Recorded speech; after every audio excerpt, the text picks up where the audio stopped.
see there. We're almost ready for our Season 2 premiere episode of NL Now. Let's see, how are the chairs doing, Tom?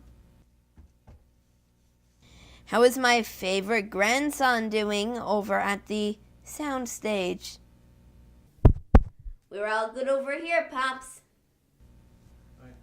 Let's see, what's up next? Ah, a moose! Oh, what's a moose doing here? I'm the new dancing moose. Okay, what's your name? Marty. Okay, well, Marty, we're on in about 10 seconds. Go get ready. You're on first. Oh, okay, and we're on in 5, 4, 3, 2.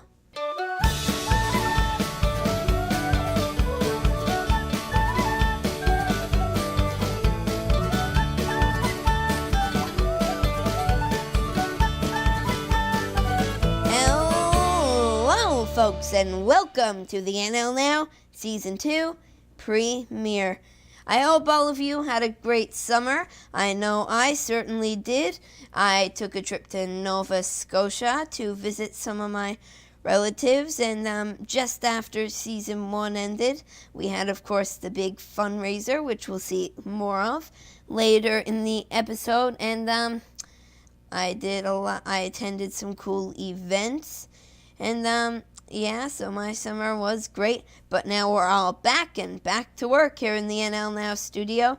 So tonight we will have a great season opener with the multi-talented Bill Brennan and local actress Ruth Lawrence. Let's kick things off with Bill Brennan.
Let me set up so Gary can talk again.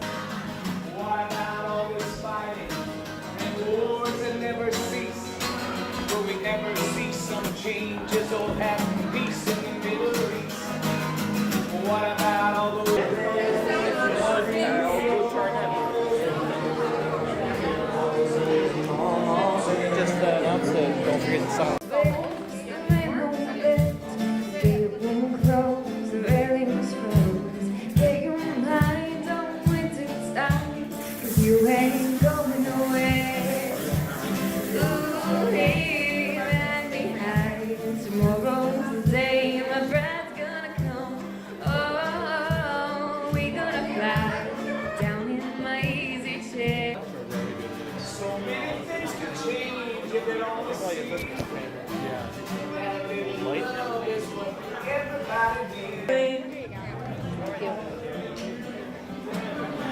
keep on driving till we all remember our name.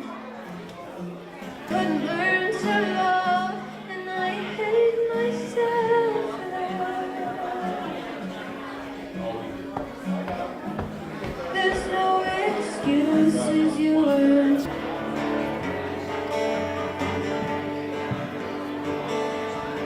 From you and love are past the passage of time. It stops when these days going on as men. But I'm just trying to do my part, just trying to lend a hand. But when I need it, I don't get no help. If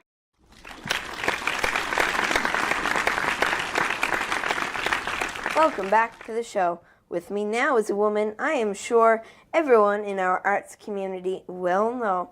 Please welcome Ruth Lawrence. Hello, Ruth. Thanks for coming in. It's really nice to be here, Gary. Thanks for inviting me. So can you give our viewers at home a little history on yourself, like where you were born, grew up, and went to school? Sure. I was born in a small town called St. Jack's on the south coast of Newfoundland. It's got about a population of about 200 people, holding steady for about 100 years. And I went to school at Conrad Fitzgerald High School there. And then I left there after I finished high school and went to theater school. And after theater school in Toronto, that's when I moved back to St. John's and made my home here. So how did you get your passion for working in the arts? You know, I'm not exactly sure because I was quite young when I knew in my heart that I wanted to be an artist, that I wanted to be an actor in particular. All I can credit it to is that at the time when I was growing up, there was a lot of CBC local production. So if you turned on CBC, and we only got 2 channels, NTV and CBC, when you turned on CBC, you saw a lot of local faces and a lot of local voices coming back at you. And I think that made me just view going into that industry of being an actor as being a totally viable, perfectly acceptable job. And I didn't know then quite the journey I was going to take to become an actor, but I knew that there were people in Newfoundland who were actors and actresses and that maybe I could do it too. So how big do you think is the local scene now when it comes to writing, acting, and filmmaking? It's grown tremendously since I first started working here.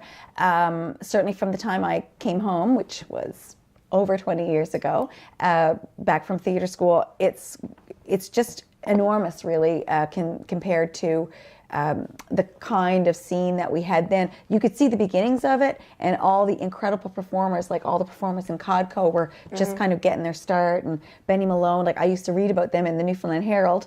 But as soon as I came home, I really felt like the industry was just starting to take off in the early 90s.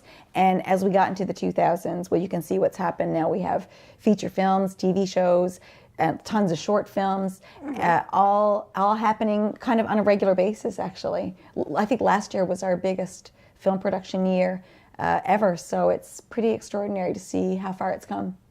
So have you heard many old folk tales from our province and thought to yourself, I'd love to make that into a play or short film? Yes, I have. In fact, some of my favorite stories come through the telling of Sheila's Brush from many years ago. It was a company that used to use the Jack Tales, which are oral tradition stories that have been told for many, many years in Newfoundland. And that was some of my favorite, those are some of my favorite folk tales, actually. Now, I run a theater company that focuses on women.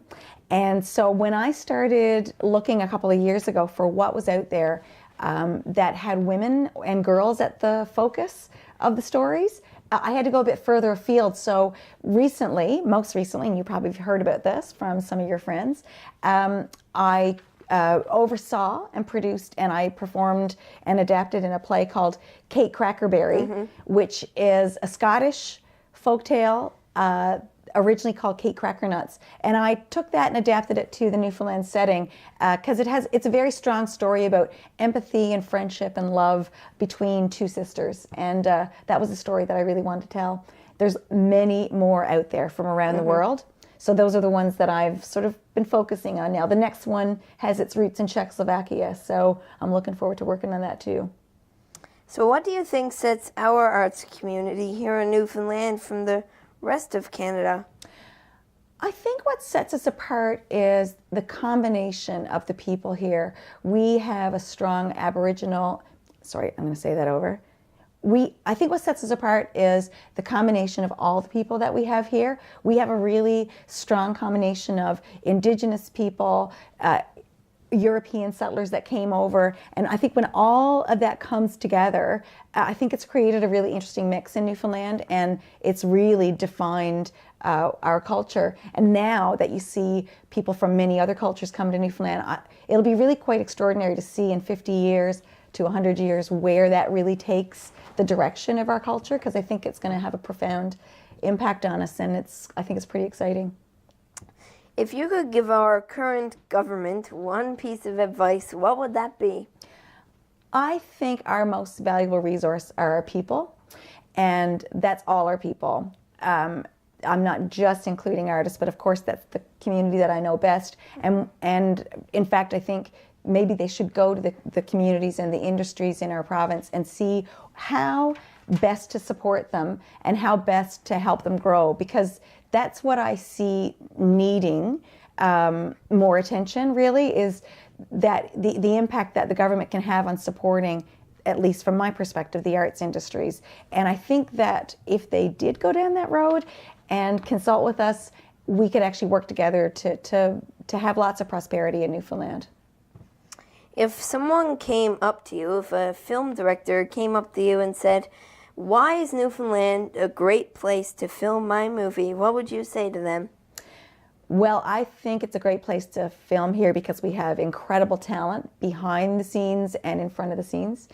And I think we also have a lot of advantages when it comes to the small, close-knit community that we have.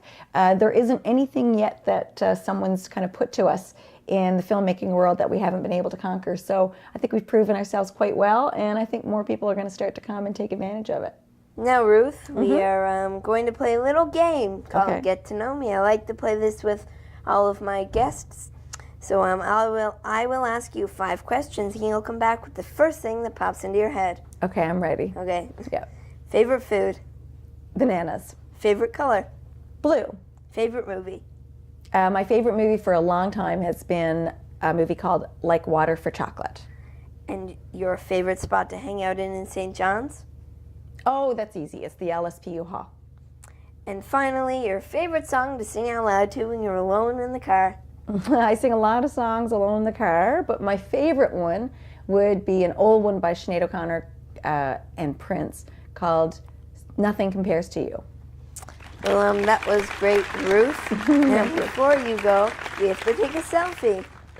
Okay, so should I do the honors then? Yes. Okay. Ready to go? Yep. Smile, Gary. Perfect. Well, thanks again for coming in, Ruth, and chatting about the arts community with us. It was my pleasure. Thank you. Now, folks, make sure you go out and take advantage of our local arts scene, whether you go to enjoy it as an audience member or you want to volunteer and get involved.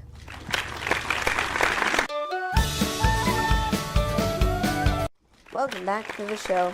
Now, here again we have with us the very talented Bill Brennan. Thanks for coming in tonight, Bill. Thank you, Gary. Great to be here. So, Bill, I have to say, if I went around to a bunch of different musical theater people, different schools, musicians, actors, even music stores, I bet if I said the name Bill Brennan, they would all say, "Oh, wow, I know Bill. I've played with Bill before." I think pretty much everyone in the city who's a musician has played with you before, Bill. Well, I played with a lot of people, that's for sure. So, to get your opinion now on some music-themed stores, the first being that is where we started losing music stores to actually go in and buy a record because of the advances in technology, where you can just simply download a song now, but we are losing our music stores, and so what do you think about that? I think it's sad, and I'll tell you one of the reasons why I think it's sad is because when you go into a music store, much like going into a library, you might go in looking for something specific, but then it's like, oh, I wonder what this CD is behind that, or look at this rack over there, and you kind of get lost in a whole different world of music that maybe you wouldn't when you go online and buy something, say, off of Amazon.ca. So it's kind of I think going into a music store is a bit of an education in what might be out there that you don't know about. Does that make sense? You know what I mean? So, Bill, with newer things like YouTube and Facebook, do you think it's a bit more easier for musicians to get themselves out into the world other than when you had to start playing? Well, that's a really good question. Yeah, when I started playing, it was really difficult because there was only a couple of channels, that broadcast music. And of course, you couldn't do anything yourself because the internet hadn't been invented at that point. So things like YouTube and Facebook, where you can, and if you have a camera, you don't even need a camera these days because most laptops have cameras. You can record yourself and then put it out onto the web without any cost, as long as you have as long as you have access to the internet. So it is amazing that you can do that. I think the challenge is because there's so much material out there, is trying to find a unique way of presenting yourself so that you do get noticed. So in some ways, the challenges are still there, but it's certainly easier for people to see what you're doing and listen to what you're doing. So, what do you think are some of the disadvantages of all this technology and everything for music? I think one of the disadvantages is that you can sometimes, because you can make so much music now by yourself, because of with technology, you can re-record yourself and you can add other instruments yourself, and sometimes what happens is that we don't actually have an opportunity to play with other people. So I think that's one of the disadvantages of technology, is that what can happen is that people don't have the shared experience of making music. Now, are you more of a vinyl person or digital when it comes to listening to music? Well, I find the ease of CDs much it's much easier for me to put a CD player into the CD machine than to actually haul out my vinyl, because my vinyl's all in boxes in the moment. But I know a lot of people are buying vinyl these days, which is fantastic, sort of making a comeback. And in fact, I hear the cassette tape is making a comeback. So maybe my next CD, I'll also put out some cassettes. I know there are musicians who only play by ear and can't read a note. What would be an advantage to actually learning to read music? Oh my. Well, one thing that's so great about being able to read music is then you can learn other people's music that perhaps you hadn't even heard before. So you can put up a sheet of music on the piano, somebody, let's say, from a composer from the 1500s or the 1600s or even current day, and make music and play and learn how to play it, even if you hadn't heard that song on the radio or on YouTube or Facebook. So it's also another great way to play music with people, because it's a shared experience when you read music and you have other people reading music with you. So it's a great learning experience. Who inspired you the most to first pick up a musical instrument and start playing? I think it was my family. I had an older brother and I had three older sisters, and they were really involved in music, and I just loved it right from the beginning. And the thing that I loved the most was the drums, and I would put sort of a makeshift drum kit in the kitchen and bother my mother while she was cooking. I had large tins of apple juice, and I had a Tupperware container. I sort of made a little drum set. I didn't have a cymbal, but so I was always interested in music, and it was mostly from my family. Yeah. Do you think music in schools, like school bands and everything like that, is it important for a child to learn music in schools and maybe try a couple different instruments? You know, Gary, that's a great question, and I think one of the answers to that The answer is yes, but one of the reasons why we want to have music in the schools is that it actually helps train young people's minds. And they say that people who do well in music tend to excel in other subjects such as biology and math and English. So it's a great way of training the mind, and I think they show that people who don't have music in their life don't do as well in other subjects in school. Okay, well, Bill, thank you for chatting with us today. But before you go, we have to do what is tradition on the show. We have to take a selfie, so I'll go grab the selfie stick. Excellent. Can't wait. Okay, let me get this here. Okay, let me get it in the shot. Oh, there's my selfie stick. And here we are. Ready? I'm ready. Perfect. Okay. Well, thanks again, Bill, for coming in to chat and perform with us. Listen, thank you for having me. It's been really, really fun to meet you. Okay, and how about another song to close out our show this evening? Absolutely, and if you want to take some piano lessons from me, you just give me a call. Okay. Sounds good. So I'm going to play Picture in a Frame. Okay.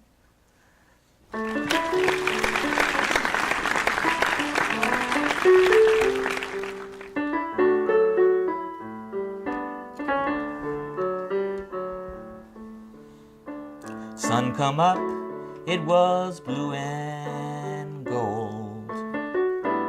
Sun come up, it was blue and gold. How about that, Toby? Sun come up, it was blue and gold. Blue. Ever since I put your picture in a frame. Maybe that was a selfie. I don't know. I come calling in my Sunday best. I come calling in my Sunday best. I come calling in my Sunday best. Ever since I put your picture in a frame. I'll always love you till the wheels fall off. Oh, yeah. Little instrumental break now. Nice instrumental break. Oh, thanks, Toby.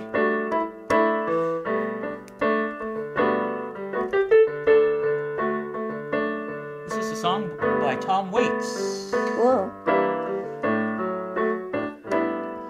Third verse coming up. Okay, third verse.